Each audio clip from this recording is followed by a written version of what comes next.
down to Atlanta.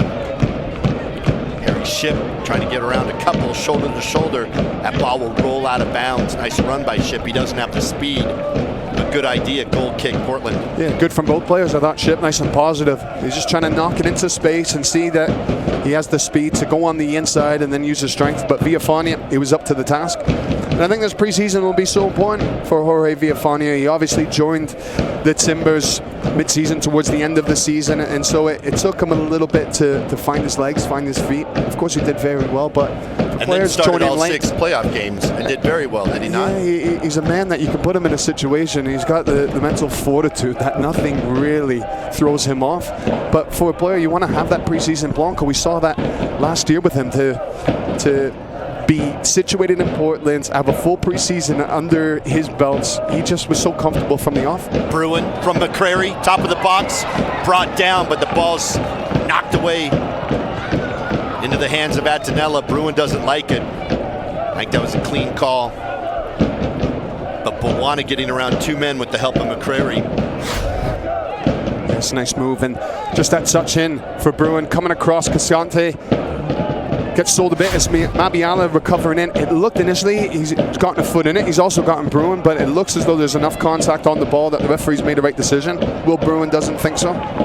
Paredes taking on 4 Sounders. Out left. Not good enough. Wingo intercepts that ball. And for Blanco. Again down the right-hand side. Here's Wingo's speed taking on Villafania. One time. Bruin! Can't get his feet right.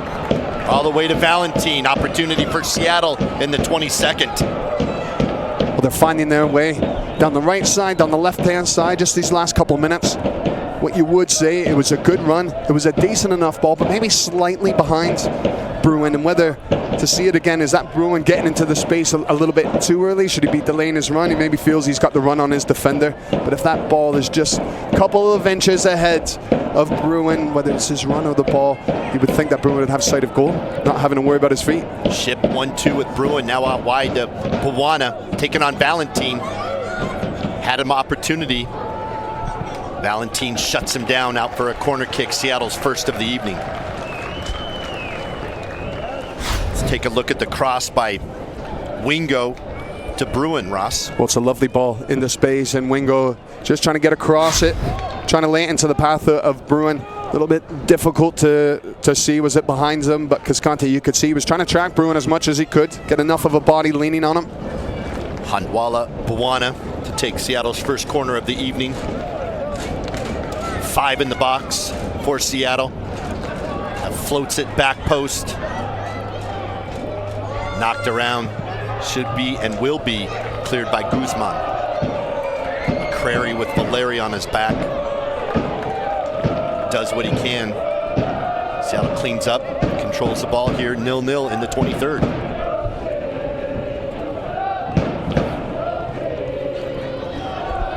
Wingo. From a Seattle perspective, they're holding their own versus Portland's ones. You know, there's been some opportunities. I think Portland had a couple opportunities they didn't take advantage of in the back line as they're playing out the back. First couple minutes, things have settled down, but wide open match here. It's big incentive for a youngster. When you pick your head up and you talked about players going up against Diego Valeri, all the players for the Sounders, the youngsters, they'll know what Valeri's all about. Wingo, you look at his matchup against Villafania, and those players will get into their mind, if I show well, if I can show my manager that I can do it against regulars of the other team, then he has to consider me when it comes to a Saturday. If he needs me to call on, he can see I did it before, that I've got the skill set to be able to compete. And so that excitement, it lasts. Now, you always do wonder, how long does it last for? Does the quality eventually come through, or is there enough quality in the youngsters and also the energy of preseason, the fitness levels? Are they able to sustain? Knocked forward, chested down by Campbell. Roldan seems to be a calming presence in the middle of the park for Seattle. Haven't seen the ball on the foot of Leyva too much thus far here, just 24 minutes in. Sprayed to the left by Vargas. Bwana corner box left. Roldan looking for Bruin. Knocked away. Out to Blanco.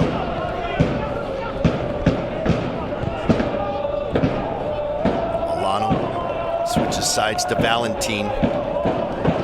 I'm impressed with Milano these opening minutes. He's just simplified his game nicely. That hold-up play, one touch to get out your feet, prepare it. The second touch, he switched the point of attack.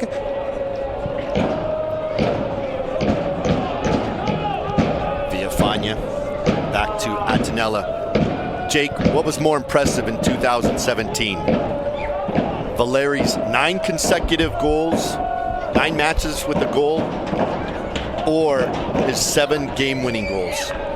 I told you I'd gush on Valeri a little bit. The hate mail will come in. I think neither. I think his 5-headed goals was the most impressive part of that season, right? He had never scored a goal with his head. He comes into the year. He said he worked on it in the offseason. This is a couple of years ago, of course, and he comes out and scores 5 times with his head, becomes like an elite target player in the box. To me, that was his MVP year. He was fantastic, and he still is. So fun to watch. Obviously, still such an important part of his team in this league. Set piece with Valeri.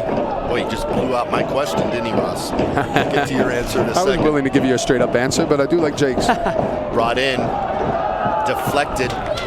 Referee Mariscal says off the Timbers' last goal kick. 21 goals and 11 assists in his MVP season in 2017. Brought in the flat ball, always dangerous with some zip on it. This needs to be further ahead, though, for Mabiala to run onto it. Instead, he's coming back towards the ball. Always going to be difficult to beat a keeper at this level from the 18-yard box on the header. Brian Meredith, that man right there, his last match he played was that June 30th match. He had a couple great saves. He had a save. It was like Fry in MLS Cup, right? Yes, It was the same save. I remember thinking, oh, Fry's out. The first game he missed it forever. One game, can the Timbers take advantage of this? Meredith comes out. Right-handed, I believe, yes. Yeah. Couldn't stop a couple Mabiala strikes as Milano dummies the ball. McCrary smart to it. Knocks it towards Vargas. Just a lack of awareness from Milano there. He was trying to leave the ball, whether he thought Polo was cutting in, but it was good build-up from the Timbers. The run of Guzman as well. Guzman just arriving late out of the midfield, making that run, whether it's him going to be bursting a little bit more, or Paredes. You want to see those two starting to control the game through the midfield from the Timbers standpoint. 18-year-old Marlon Vargas can say he fouled Diego Valeri 3 times. Finally was called. Portland in Seattle's half through Valentin. Yeah, Meredith had a great game. Mabiala too much for it, but Meredith had that one swipe with his right hand that kept another one out. Stephen Fry's only game he missed due to concussion protocol. Brought back in the box, around one man. Loose balls finally cleaned up by Campbell. Not far enough. Valentin. Blanco. Cutting in on Wingo. Wingo goes down, off Wingo, out for another corner kick. But a big opportunity goes away for the Portland Timbers. So well worked on the left-hand side between Villafana and Valeri. Villafana, initially, it was his one-touch pass into Valeri, then his secondary run. Nice combination play. To see that more from Villafana. He almost had a time his runs coming out the left back. Valeri brings it in, headed away by Seattle. Paredes, plenty of space to bring it back in. Does Delem, clears it.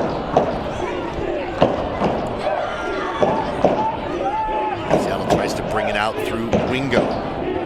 Behind Buana, Portland takes advantage. They'll settle things down immediately. Beautiful evening here in Tucson. Not rubbing it in that I got out on a flight on Sunday over Valentin out of bounds. And prayed that I'd get out of Seattle on Sunday. As back in the Northwest, it's just dumping, else, isn't it? Yeah, it's just dumping. And all the locals here were apologizing to me on Sunday that it was 55, and we're so sorry it's cold. I said, I just came from 18 degrees weather. You know what's happening up there. We'll take 55 and clear. It's perfect for the player standpoint as well on the pitch. The pitch is playing nice. You can see it's a nice roll. There's a decent enough zip on it. But also running about a couple of the players, they've got the undergarments. They've got the long sleeves underneath their training tops. So that tells you it's good conditions for them. They're liking to play in this. Seattle in climate not too hot. Seattle in the second phase. First phase was Orange County back and forth with Seattle. at Starfire Sports Complex. And then down here at Tucson, Portland down at Costa Rica, of all places, taking on big clubs Saprissa and Herediano.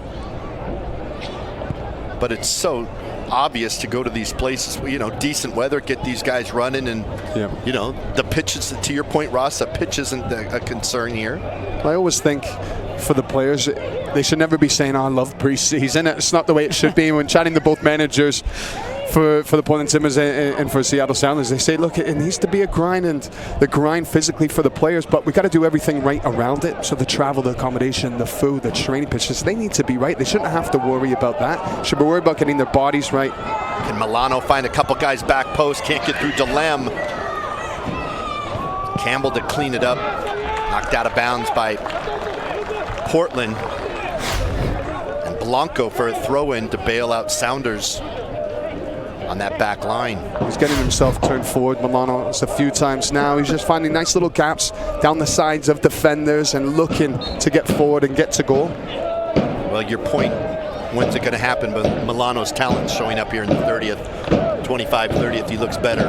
He looks a man of confidence. It's amazing what confidence will do. And 3 goals in the 2 preseason matches. We weren't able, of course, to watch him, but preseason we're seeing it more, Jake, from him. He looks a slightly different player. We talked about what this opportunity is for the young guys on Seattle. It's an opportunity for Lucas Milano, with Jeremy Bobusi on the bench tonight, having just been capped for the first time with the U.S. national team, but an opportunity for Lucas Milano to say, hey, I should be the Timbers starting number 9 on opening day. Foul on Ship. Valeri sends it in. Another dangerous ball punched away by Meredith. Sent back in, but wide. That's a better ball from Valeri. He's given the goalkeeper Meredith something to do. As you can see, it's in a dangerous area. The Timbers players are running onto it, but Meredith, he sees his path, he comes out and he punches nice and clean with his 2 fists. Blanco trying the spectacular. He's capable. We saw it against Sporting Kansas City in the second leg of the playoffs. He can hit him from distance, just not this time. Foul on Portland in the middle of the box. Meredith starts things up here. Ship in front of his own bench. Switches sides to McCrary. It's in waves, isn't it? The Sounders, then the Timbers. Now it seems to be going back to the Sounders, having time with the ball. Buwana, top of the box. Rolled on too far for Vargas. Vargas loops one up. Buwana with the header, and Buwana in the back of the net. 1-0 Seattle. A floated ball by Vargas, and Buwana's on the back end of it. 1-0 in the 33rd. Well, the Sounders have been doing a nice job to get down the right-hand side of the pitch and get crosses in. And with Vargas, again, he's had a few of these crosses going into dangerous areas. Just when he whips the ball in, takes what seemed to be a deflection going up in the air, as he just gets faced up. 1v1 against Cascante. He tries to put on his block. It does take a block. It lifts to the far stick, but that's still an awful lot to do for Buwana. As that ball goes up in the air, you can see that distance. He's got to keep his concentrations. He's got to realize how he's going to control that ball, recognize that the defender's coming upon him, and he's done ever so well just to make sure that ball gets sucked in and nothing Jeff Antonella can do about it. Boy, huge confidence booster for both players involved. Vargas, minutes with the first team. Buwana, upset last year with the right mid-foot sprain. He had 2 goals last year, both game winners. And to get a goal in a moment here versus Portland, great for Brian Schmetzer to think about. Scored the game winner against the Timbers down here in Tucson last year as well. Foul on Bruin. The wrestling match that is moving Will Bruin. Go back to that goal. Just wonder that deflection, has it thrown off Jeff Antonella? Now on that header at the back stick, I don't think he can do a lot. He's coming across from close range, but I think that initial cross, it's thrown him off because he's expecting a certain type of cross coming, and when it takes that deflection, a looping one, but it's at enough speed that it comes on to Buwana quick enough that defenders can't recover. Offside via Fania. Third for Portland. The ball out wide. Just this cross, and I think this is very positive from Vargas. Has that composure, gets the head down of Cascante, decides to go himself, and there's that cross, And defenders, you can see Buona's at the back stick, unmarked. Valentini's come in to go with Bruin. And Antonelli's trying to scramble to try and protect that far post. They're anticipating more of a direct cross, you believe? Anticipating that, you're thinking just the way that Vargas is shaping up, the body shape of the defender with Cascante, you're expecting a certain type of cross. So the deflection, you're having to react. But it's credit to Buona because he's unmarked at that back stick. And Valentini's tucked in that the Timbers defense didn't recover enough. Villafana intercepts. Portland on the move through Valeri. Valentin. Two up top, Paredes and Milano not used. Recycle through the back through Mabiala. Valeri clipped from behind. Alex Roldan, will this be our first card of the evening? It will. Valeri goes down. 36th minute, Alex Roldan receives a yellow card, scraping the back of Valeri's right leg. Roldan offering an apologetic handshake to Valeri to come up. Valeri wasn't having it. As that ball comes in. Roldan just a little over eager. It's that dragging left foot just coming through the back of Valeri.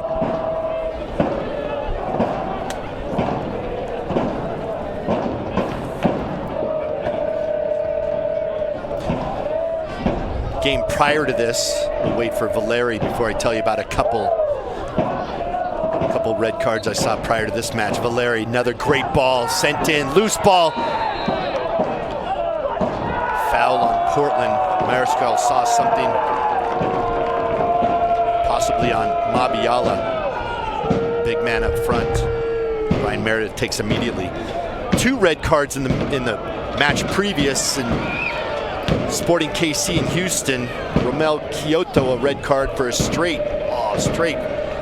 leg. I mean, cleats up, tough call, and what a game wouldn't be without Roger Espinoza not getting his second yellow. He finished 10v10, 4-1 win for Sporting KC as a number of MLS squads are down here in Tucson.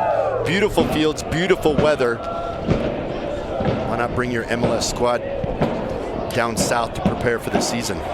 You think about those red cards, and these players will carry a maybe the feel of redemption for all the times that they do see one another, whether it's preseason or for some teams, you know, in prior years seeing one another 3 times in a season, and so you're getting an awful lot of one another.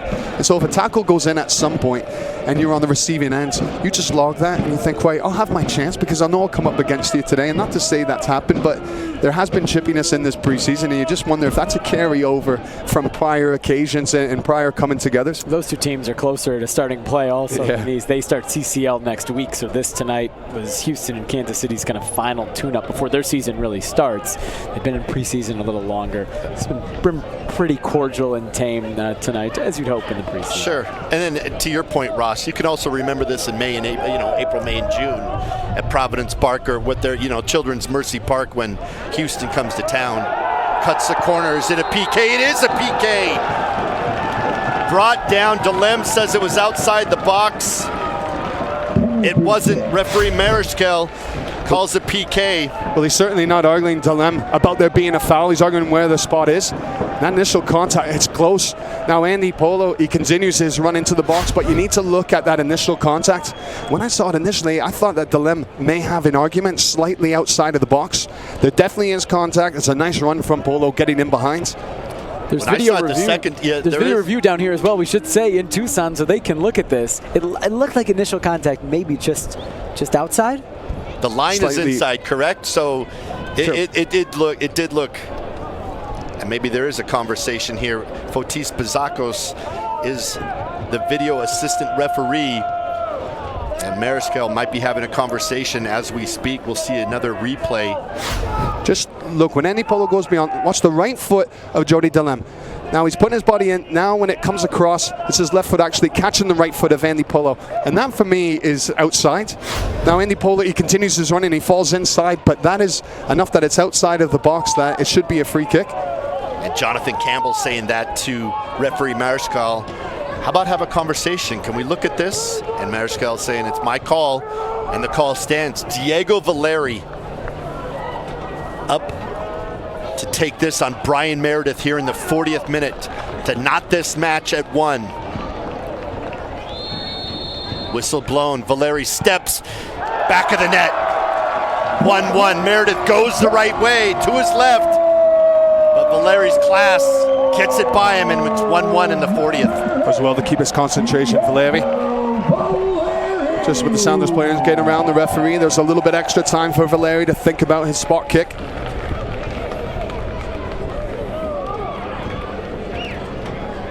Well, Sounders have to regroup, whether that was on the line, outside the line. Regardless, Polo went to the touchline and got behind Delem. And big Andy Polo, I think a big year for him. I mean, he's a Peruvian national team player, was at the World Cup with Peru, 1 goal and 2 assists last year. That might under kind of portray his total impact, but I think still the Timbers looking for a little more production in the score sheet. I think that's exactly what you want to see from him as well. Get faced up to defenders and get into that space in behind. He gets that head down, and we've seen it from him a few times, but not with enough consistency. You want to see him taking over matches, running at defenders. Blanco can't retrieve it. Another ball looking for Wingo, too far. Portland looking to take advantage, but too far for Blanco. Polo and Paredes, to me, you guys correct me, you're the Portland guys, but Polo just didn't seem to seal himself. 23 appearances, 18 starts. He didn't say, I'm the guy, I'm in the 11 every single match. By the end of the year, he was starting on that right wing, and when you go away for the World Cup, that's going to kind of disjoint the season. Paredes started 13 of the first 14, and then had just 5 in the last 20, so for him, it's a guy who, kind of like you were talking about Alex Roldan, it's sure, a little more extreme with Roldan than Paredes, but he was the first half of the year,